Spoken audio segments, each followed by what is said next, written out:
সেই তালের বড়ার যে গোলাটা করা হয়, আটা, ময়দা, সুজি, চালের গুঁড়ো, নারকেল কোড়া বা কাজুর গুঁড়ো দিয়ে যেই গোলাটা করা হয়, গুড় চিনি দিয়ে যেই গোলাটা করা হয়, সেই গোলাটাকেই আমি বড়া না করে এই পাতাটা নিলাম। এর মধ্যে আমি একটুখানি ঘি মাখানো আছে, হ্যাঁ, 2 চামচ দেব। আর বেশি ভারী দিলে আবার অনেক টাইম লাগবে, তো এই যে 2 চামচ দিয়ে একটুখানি এরকমভাবে ছড়িয়ে দিলাম।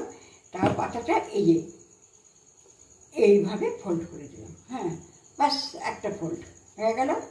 এইবারে এই যে এই চাটুটার মধ্যে এরকম বসিয়েছি, তলায় একটু তেল দিয়েছি, তারপরে এই পাতাগুলো দিয়ে দিয়েছি, এই ঢাকাটা দিয়ে দিলাম। এইবারে 10 মিনিট যখন ওই পিঠটা হয়ে যাবে, আমি একটুখানি এই চিমটা দিয়ে একটুখানি দেখবো যে ওই পিঠটা পোড়া লেগেছে কিনা পাতাটা। তারপরে 10 মিনিট পরে আবার উল্টে দেবো, উল্টে দিয়ে আবার 10 মিনিট হবে, ব্যাস তাহলেই হয়ে গেল। এটাও একটা দিক বোধহয় হয়ে গেছে, আমি দেখছি বার করে। এই যে উল্টে দিলাম, হ্যাঁ, এইরকম কলা পাতার মধ্যে দাগ লেগে এসছে। এইবারে এটাকে আবার আমি ঢাকা দিয়ে দেবো, হ্যাঁ, ঢাকা দিয়ে ওই পিঠটাও যখন একটু এরকম দাগ হয়ে আসবে, তার মানে ওটা জমাট বেঁধে যাবে, পোড়া পোড়া মতন হবে, তখন তুলে রাখলাম। ওটাকেও আবার উল্টে দিলাম, হ্যাঁ, কি সুন্দর পোড়াটা লেগেছে।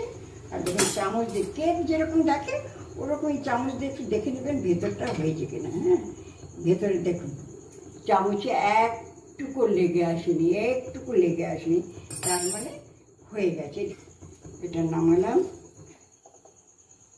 কলা পাতায় তাল পিঠা, কলা পাতায়